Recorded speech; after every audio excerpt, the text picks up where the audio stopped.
J'ai une histoire à vous raconter. C'est l'histoire de 3 jeunes qui m'ont approché une fois pour demander des conseils au sujet d'un projet qu'ils avaient. Et donc, j'étais curieux et puis je voulais les aider. Et en échangeant, ils me parlent de comment est-ce qu'ils implémentent le projet qu'ils croient avoir reçu de Dieu. Et lors de nos échanges, ils m'expliquent comment est-ce qu'ils sont organisés. En fait, ils se retrouvaient 2 fois par semaine.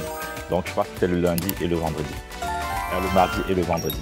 Et lorsqu'ils se retrouvaient, je leur ai demandé qu'est-ce que vous faites. La première fois, lorsque vous vous retrouvez en semaine, ils m'ont dit on prie. Et j'ai dit bon, ok. Et lorsque vous vous retrouvez la deuxième fois, c'est-à-dire le vendredi, qu'est-ce que vous faites? Ils m'ont répondu on prie. Et là, moi, ce que je leur ai dit, ça paraissait drôle, mais j'étais très sérieux. Je leur ai dit arrêtez le projet et ouvrez une cellule de prière. Pourquoi? Parce qu'un projet n'a pas besoin que de prière. Un projet a également besoin de travail et de beaucoup de travail. Le sujet de prière que nous allons voir, le sujet de prière numéro 6, c'est la grâce pour travailler. La grâce pour beaucoup travailler. C'est une grâce. Il y a l'Esprit de Dieu qui peut venir sur vous et vous donner la capacité de beaucoup travailler. Parce qu'en effet, pour pouvoir réaliser les idées que Dieu a déposées dans votre cœur, pour mener à bien les projets que Dieu vous a confiés, vous devez absolument travailler et beaucoup travailler. Si vous aimez le sommeil, alors aimez la pauvreté. Mais si vous voulez être riche pour Dieu, vous devez absolument aimer le travail. Donc je vous invite à rester jusqu'à la fin de la vidéo parce que nous allons partager plusieurs clés qui vont vous pousser à sortir du sommeil, à sortir de la paresse et à oser travailler pour ce beau projet que Dieu vous a confié. C'est parti.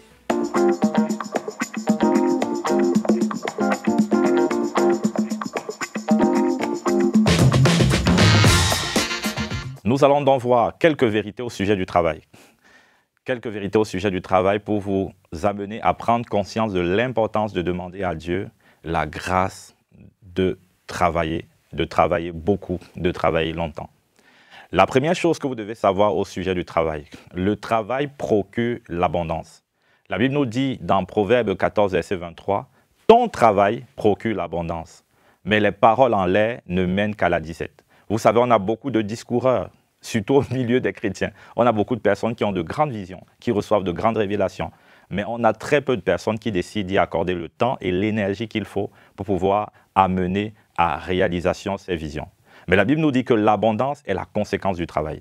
Si vous ne travaillez pas, vous allez connaître la disette. Si vous ne travaillez pas, les rêves qui sont enfuis au-dedans de vous ne verront jamais le jour.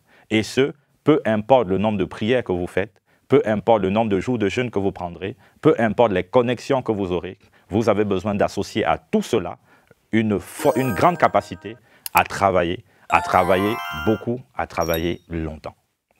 La deuxième vérité au sujet du travail, c'est que Dieu ne bénira jamais votre paresse. Vous savez, il y a des personnes qui veulent amadouer Dieu, qui viennent semer en espérant recevoir une bénédiction financière en retour. Vous savez, lorsque vous semez, ce que Dieu fait, c'est qu'il vous accorde une grâce. Il vous accorde une grâce, mais vous devez également récolter. La Bible dit qu'on récolte ce qu'on a semé. C'est-à-dire, il faut avoir la mentalité du semeur en semant dans la maison de Dieu, en semant dans la vie des frères et des sœurs, en semant dans la vie de ceux qui sont dans le besoin. Mais nous devons, pour pouvoir jouir de la grâce que nos semences nous ont apportées, nous devons également avoir la mentalité du moissonneur. La mentalité du moissonneur, c'est la mentalité de celui qui présente des vases à Dieu. C'est la mentalité de celui qui travaille pour récolter ce qu'il a semé. Donc, si vous ne travaillez pas pour récolter ce que vous avez semé, vous n'allez jamais aller nulle part. Donc, Dieu n'encouragera pas votre paresse. Dieu ne bénira pas votre paresse. Pourquoi? Parce qu'au-delà de ce que vous avez, Dieu est intéressé par ce que vous devenez. Dieu ne veut pas simplement faire des chrétiens riches mais paresseux, mais il veut avant tout faire des chrétiens travailleurs qui vont finir par devenir riches pour lui. Parce que la vertu travail est une vertu que Dieu lui-même a manifestée. Parce que la Bible dit qu'il s'est reposé après avoir travaillé. Jésus a dit « Mon Père travaille, moi également je travaille ». De même que Jésus est le modèle que nous devons imiter, nous devons également nous lever pour pouvoir travailler pour les projets que Dieu nous a confiés. Beaucoup, en effet, veulent pouvoir jouir de la richesse que produit, de la richesse, de la gloire de la richesse. Beaucoup veulent connaître cette gloire de la richesse, mais il y a très peu de personnes qui veulent la souffrance du travail. Mais c'est impossible. C'est impossible d'aspirer à la gloire de la richesse si nous ne payons pas le prix de la souffrance que demande une vie de travail.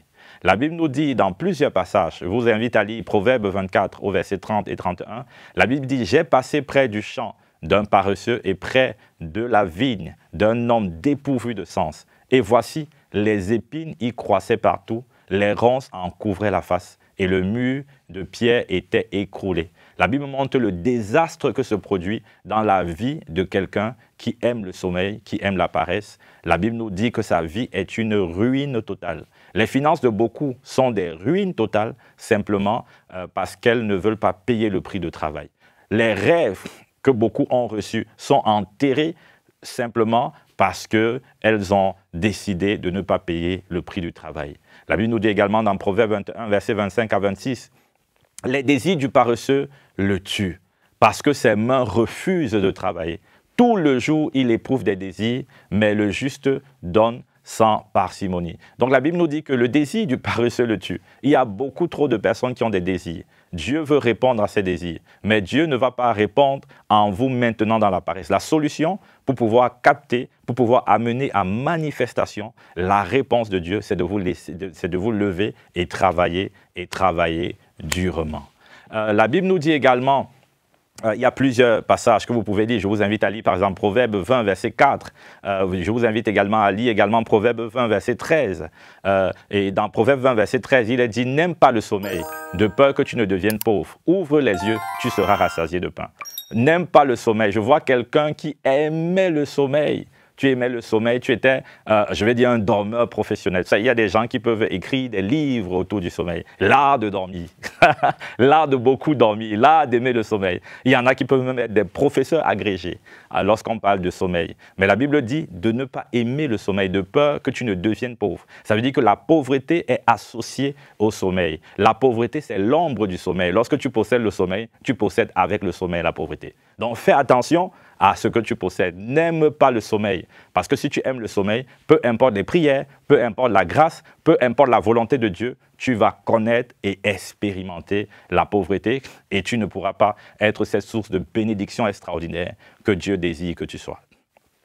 La troisième vérité que tu dois savoir au sujet du travail, le travail multiplie la grâce de Dieu. Le travail rend effective la grâce de Dieu dans ta vie. Ça veut dire quoi? Ça veut dire que peu importe le niveau de grâce que tu as, tu devras absolument travailler. Il y a beaucoup de personnes qui ont le sentiment que la grâce de Dieu suffit. La grâce de Dieu en termes de faveur imméritée. Parce qu'il y a une autre grâce également qui s'appelle le charisme, qui est la capacité de Dieu. C'est-à-dire la grâce, c'est le charisme, c'est la faveur que Dieu te donne. Cette faveur-là, lorsque tu la reçois, elle ne sera jamais suffisante pour que tu puisses expérimenter la volonté de Dieu. Tu auras besoin d'associer à cette faveur imméritée la capacité à travailler. Et c'est ce que Paul nous dit dans 1 Corinthiens 15, verset 10. Paul dit, par la grâce de Dieu, c'est par la grâce de Dieu, par le charisme, je suis ce que je suis. Et sa grâce envers moi n'a pas été vaine. Loin de là, j'ai travaillé plus que tous. Non pas moi toutefois, mais la grâce de Dieu qui est avec moi. C'est-à-dire le charisme, la capacité de Dieu qui est avec moi. C'est pour cela que j'ai travaillé plus que tous. Paul dit autrement, la grâce de Dieu aurait été vaine si je n'avais pas travaillé plus que tous. Si Paul n'avait pas travaillé plus que tous, il aurait une grâce plus grande que tout le monde, mais il n'aurait pas manifesté ce qu'il a manifesté.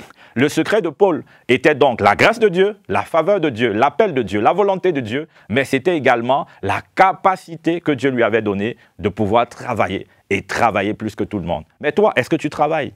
Est-ce que tu te prives des distractions pour travailler? Est-ce que tu dors moins pour travailler? Moi, je me rappelle avec mon associé, lorsqu'on a lancé notre première boîte de conseil, on avait non pas des nuits de prière, mais on avait des nuits de travail. Toute la nuit travailler et le lendemain, on continuait simplement notre vie, le cours de notre journée. Pourquoi? Parce qu'on avait compris l'importance du travail. Ici, on ne parle pas d'un travail qui se fait hors du repos.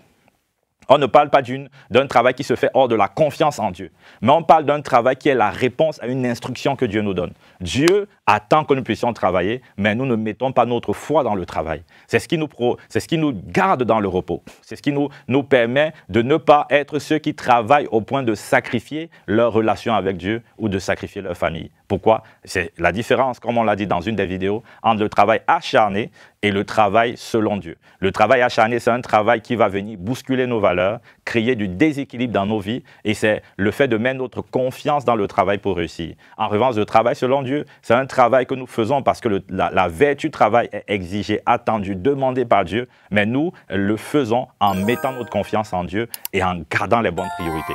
Dieu d'abord, la famille d'abord et le travail ensuite.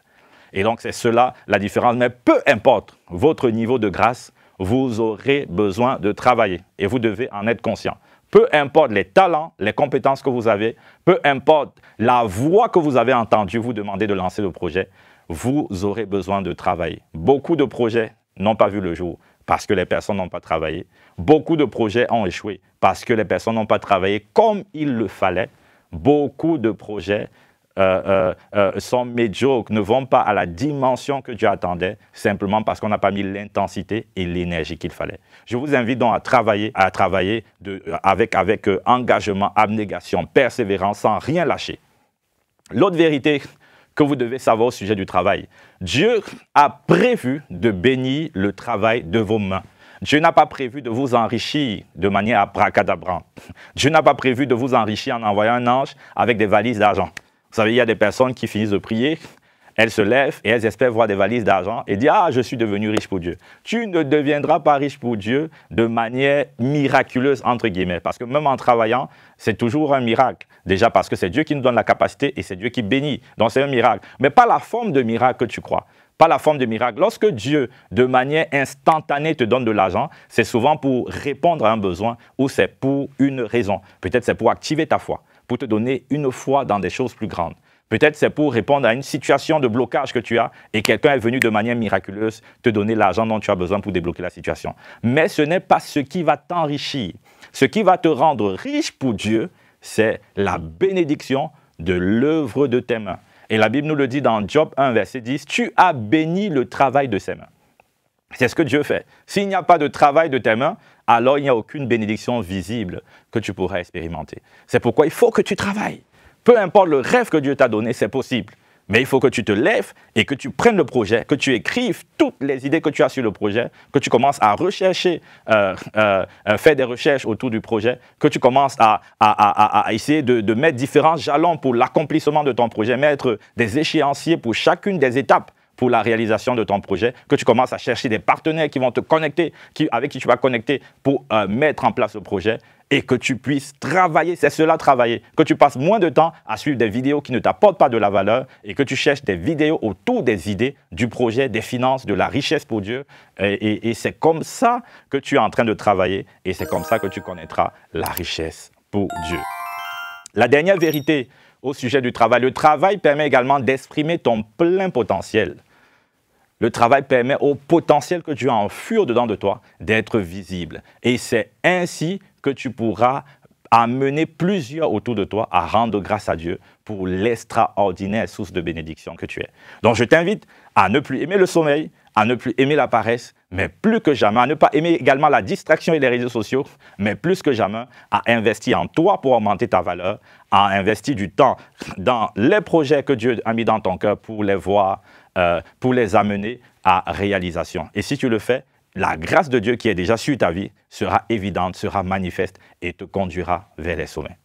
Donc j'espère que tu as aimé cette vidéo et que tu es déterminé plus que jamais à avoir cette prière. Seigneur, accorde-moi la grâce, accorde-moi ton charisme, ta capacité afin que je puisse travailler et que je puisse travailler sans me relâcher avec de plus en plus d'hardiesse, d'ardeur, de rigueur, de vigueur, que je puisse travailler comme tu me le demandes. Donc, si tu fais ce sujet de prière, je crois que Dieu t'exaucera et tu ne seras plus compté parmi ceux qui dorment et ceux qui sont paresseux. Comme c'est notre habitude, nous allons répondre à une des questions qui nous a été posée. Donc, n'oubliez pas, vous avez la possibilité de poser vos questions en commentaire de la vidéo sur YouTube. Et nous allons à chaque fois retenir une question qui nous paraît pertinente et nous y répondrons dans nos prochaines vidéos. Donc, posez vos questions sous cette vidéo. Donc la question que nous avons retenue, c'est une question qui nous a été posée par une personne qui souhaite savoir si elle doit payer la dîme à partir du chiffre d'affaires de son entreprise. C'est une belle question. Finalement, j'ai une entreprise, mais est-ce que je dois payer la dîme à partir des revenus de mon entreprise? Donc la réponse elle est simple, c'est N-O-N, c'est-à-dire non. Non. Pourquoi? Parce que l'entreprise est une personne qui est différente de toi. L'entreprise, ce n'est pas toi. C'est pour ça qu'on appelle l'entreprise une personne morale. C'est une personne qui n'est pas toi. Et l'entreprise, comme elle est une personne qui n'est pas toi, il y a un ensemble de règles qui permettent de régir la bonne gestion d'une entreprise. Donc, et tu ne peux pas simplement aller prendre l'argent de l'entreprise et payer puisque ce n'est pas ton argent. Et si tu ne fais pas la distinction entre la trésorerie de ton entreprise et ta trésorerie, c'est l'une des raisons pour lesquelles tu vas échouer. L'argent de l'entreprise, ce n'est pas ton argent. Tu peux te verser un salaire raisonnable à partir de l'argent de l'entreprise et de ce salaire que tu t'es versé, tu payes tes dividendes. Tu payes ta dîme et les offrandes. Tu peux également te verser des dividendes à partir du bénéfice que dégage l'entreprise et à partir des dividendes que tu as reçus, tu payes ta dîme, les offrandes, etc. Mais tu ne peux pas simplement partir des revenus de l'entreprise, appliquer 10% et le verser à l'Église. Ce n'est pas possible et c'est même légalement interdit. En revanche, la loi permet qu'une entreprise puisse faire un don à une association. Et donc, il est possible, en fonction des revenus et de la marge que dégage l'entreprise, parce qu'il ne faut pas prendre l'argent du chiffre d'affaires de l'entreprise, mais il faut toujours prendre la marge, c'est-à-dire du bénéfice que dégage l'entreprise. Il est possible de pouvoir verser 3% de ce bénéfice ou 3% du chiffre d'affaires tant que ça reste raisonnable ou dans le bénéfice. Il est possible de prendre ces 3% et de le verser. 3%, c'est ce qui est appliqué en France. Je pense dans l'Union européenne. Je ne sais pas ce qui est appliqué dans le pays où vous êtes, mais légalement, il y a un pourcentage qui est défini pour pouvoir verser des dons à une association. Donc, le faire au-delà, n'est déjà pas légal et je trouve que c'est une décision qui n'est pas sage. Donc, pour moi, c'est non. On verse des revenus, on paye la dîme de tous les revenus que nous recevons. Tant que c'est dans l'entreprise, ce n'est pas à toi et tu n'as pas le droit de l'utiliser comme tu le souhaites. Donc voilà, j'espère que cette réponse est claire et qu'elle te convainc. Si elle n'est pas claire, tu peux réagir ou mettre en commentaire ce que tu penses de cette réponse. De toute façon, c'est un échange et on pourra en discuter. Si vous avez aimé cette vidéo, je vous invite à la partager massivement. Je vous invite également à vous abonner et à cliquer sur la cloche de notification. Je vous invite, les amis, ce que nous avons reçu, c'est une mission. La mission, c'est de pouvoir engendrer des personnes qui seront riches pour Dieu. Alors, levez-vous, aidez-nous à accomplir cette mission. Venez rejoindre les rangs et que le message que Dieu nous a donné soit amplifié, que de nombreux chrétiens soient exposés à ce message. Et nous croyons que nous sommes arrivés à la fin des temps et que dans cette fin des temps, Dieu veut susciter des personnes qui seront riches pour lui parce qu'il est temps d'accélérer la propagation de l'Évangile et d'influencer les différentes sphères où Dieu nous a positionnés. Donc si cette vision te parle, je t'invite à partager massivement, à devenir un agent intentionnel où tu te dis le message doit atteindre les familles, doit atteindre les amis et à le partager de manière active afin que le maximum en soit radicalement impacté. Et je crois de toute façon qu'on atteindra cet objectif et que le Seigneur sera glorifié. On est ensemble. Peace.